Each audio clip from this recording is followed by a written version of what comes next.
I'm not really sure. Basically, probably in the late 60s or early 70s, you know, because before then I really didn't own anything. I wasn't really tied to anything. I didn't, if I couldn't get it in my backpack and carry it with me, I didn't want it, you know, that kind of thing. So I would say before, when I first became sort of semi-permanent, that's when I started collecting things.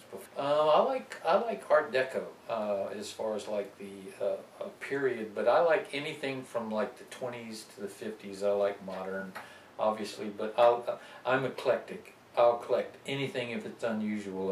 If it strikes my fancy, I don't care what it is. Anything from skulls to, you know, to high art.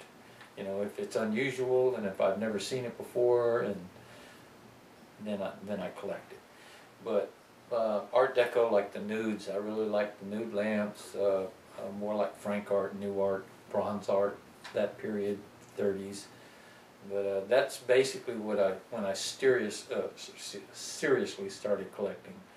Before then, it was just sort of hit and miss. But I mean, that's the first thing that I actually started looking for all the time when I basically grew from that.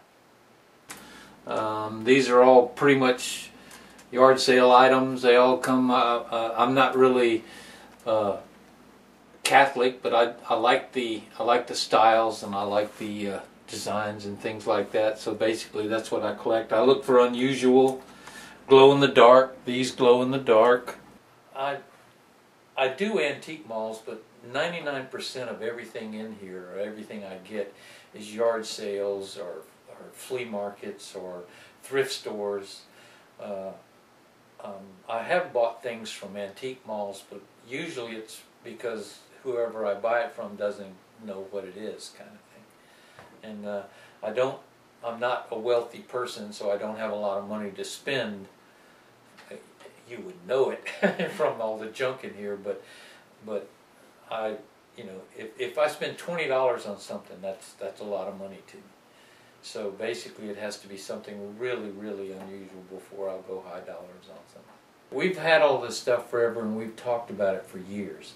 You know, like, why don't we start moving some of this stuff? And I've got a couple of booths at some antique malls, but I've always thought about, with eBay, you know, with an antique mall, you've got maybe 20, 30 people a day coming to look at it. With eBay, you've got 20, 30,000 people with the possibility of looking at it. But we just never got into it, so we just now started it, you know, and we really, I've only sold like a couple of things, and like I say, since I don't pay a lot for what I sell, anything is profit, you know, so basically we've just sold a couple of items, you know, and I think the highest I paid for it was like $5, a piece of Baccarat crystal, a decanter for $5, and I think it sold for like $70-something.